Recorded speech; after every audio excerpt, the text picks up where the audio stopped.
தமிழகத்தில் சற்று முன்பு ஆட்சி கவிழ்ந்திருக்கிறதா? மிக முக்கியமான ஒரு தகவல் ஒன்றை பார்க்க போகிறோம் நண்பர்களே. பாரதிய ஜனதா கட்சி போட்ட ஒரு அதிரடியான ஒரு திட்டம் தான் இதுல பார்க்க போறோம். பாரதிய ஜனதா கட்சி அப்படி என்னென்ன விஷயங்களை பண்ணியிருக்கிறாங்கன்றத பார்க்கலாம். குறிப்பா பாத்தீங்கன்னா, மேற்கு வங்க முதலமைச்சர் மம்தா பானர்ஜி உங்களுக்கு தெரியும் அப்படின்னு நினைக்கிறேன். இந்த ஒரு சூழ்நிலையில தான் நம்முடைய தமிழகத்தை பொறுத்த வரைக்கும் கிட்டத்தட்ட அனைத்து விதமான நிகழ்வுகளுமே மாறிக்கொண்டிருக்கிறது. மேற்கு வங்கத்துல பல கட்டங்களாக தேர்தல்கள் அப்படின்றது நடைபெறப் போகிறது. நம்முடைய தமிழகத்தில் மட்டும்தான் ஒரே கட்டமாக தேர்தல்கள் நடைபெற்று அனைத்துமே முடிய வேண்டிய ஒரு சூழல்கள் இருக்கிறது. ஆனா மற்றபடி மேற்கு வங்கத்துல ஏறத்தாழ கடந்த முறையே 42 நினைக்கிறேன். ஆமா, 42 எம்பிக்கள்ல 18 பேர் பிஜேபி வெற்றியை பெற்றார்கள். இது அங்க இருக்கக்கூடிய மாநிலத்துல பாஜக ரொம்ப அதிவேகமா வளர்ந்திருக்கிறத நம்மளால பார்க்க முடிகிறது. இந்த ஒரு சூழ்நிலையில தான் நம்முடைய தமிழகத்திலும் இதே போல பிஜேபி குறிப்பா இப்ப அங்க லாஸ்ட் டைம் 42க்கு 18 கொடுத்த மக்கள் இந்த முறை 25 கொடுத்துட்டாங்க அப்படின்னா அடுத்த முறை ஆட்சி பிஜேபி இது வெஸ்ட் பெங்கால அப்படின்னு சொல்லிட்டு அங்க ஒரு கணக்கு.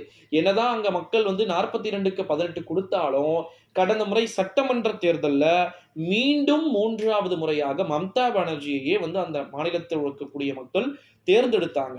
ஓகேங்களா?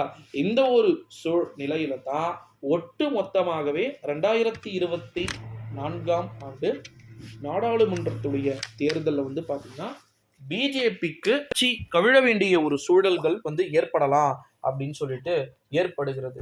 இந்த ஒரு சூழ்நிலையில தான் டோட்டலா ஆட்சி கவிழ்ந்தாலும் பரவாயில்லை அப்படின்னு சொல்லிட்டு மேற்கு வங்கத்தின் முதலமைச்சர் அவர்கள் சில விதமான இக்கட்டான ஒரு சூழ்நிலை பாத்தீங்கன்னா போயிட்டு இருக்கிறதா தகவல்கள் என்பது வெளியாகி இருக்கிறது நண்பர்களே.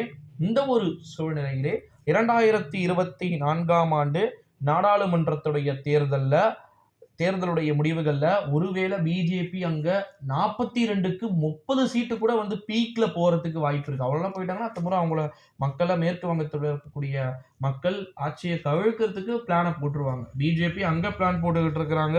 ஸோ எந்தெந்த மாநிலங்கள் எல்லாம் முடியாது அப்படின்னு சொல்லிட்டு இருக்கிறாங்களோ அந்த மாநிலத்தில் அனைத்தையுமே பிஜேபி ஆள வைத்துக் கொண்டிருக்கிறார்கள். தென்னகத்துல தெலங்கானாவில் வாய்ப்பில்லை, ஆந்திராவில் வாய்ப்பில்லை, கர்நாடகாவில் வாய்ப்பில்லை, தமிழகத்திலும் வாய்ப்பில்லை, கேரளாவிலும் வாய்ப்பில்லை அப்படின்னு சொல்லிட்டு சொன்னாலும் கூட கர்நாடகாவில் ஏற்கனவே காவியை புகுத்தி இருக்கிறார்கள் பிஜேபியினர் என்பதை நினைவில் வைத்துக் கொள்ள வேண்டும். தெலங்கானா தான் ரூட்டா இருக்குன்னு பார்த்தா தெலங்கானாலே அங்க கேட்டு லாக்கு. அங்க காங்கிரஸ் கட்சி ஆட்சியில் இருக்கு. ரேவந்த் ரெட்டி முதலமைச்சரா இருக்கிறார். ஆந்திராவில் ஜெகன்மோகன் ரெட்டி முதலமைச்சரா இருக்கிறார். அதுவும் காங்கிரஸ், ஒய்எஸ்ஆர் காங்கிரஸ் என்ற வார்த்தை இருக்கிறது. ஓகேங்களா? அடுத்தது பாத்தீங்கன்னா நம்முடைய தமிழகத்தில் அப்படியே வந்தீங்கன்னா தமிழகத்தில் முத்துவேல் கருணாநிதி ஸ்டாலின், அப்படியே இந்த சைடு போனீங்கன்னா கேரளாவில் சேட்டான் பினராயி விஜயன் இருக்கிறார். ஸோ தெற்கு தேய்கிறது வடக்கு வாழ்கிறது அப்படின்ற அந்த கான்செப்ட்ல இது எல்லாமே போயிட்டு இருக்கிறத நம்மளால பார்க்க முடிகிறது. ஸோ தென்னகத்தில் 140 தொகுதிகளில் ஒன்றை கூட பிஜேபி வெல்லாதுன்னு நம்மளால சொல்ல முடியாது. கண்டிப்பா வெல்லுவாங்க. ஒரு 40 தொகுதிகளில் பிஜேபி வெல்லும் தென்னகத்தில். அப்ப 100 தொகுதிகள் எதிர்கட்சிகள் வென்றார்கள் என்றால் வடக்குல ஓரளவு திரிணாமுல் காங்கிரஸோ அல்லது மற்ற கட்சியோ லல்லு பிரசாந்த் யாதவ் காங்கிரஸ் எல்லாம் சேர்ந்து ஒரு 100 தொகுதிகளை ஜெயிச்சிட்டாங்க, ஒரு 120 தொகுதிகளை ஜெயிச்சிட்டாங்கன்னா சாலிடா நம்ம யாரும் தீர்மானிக்கலாம்.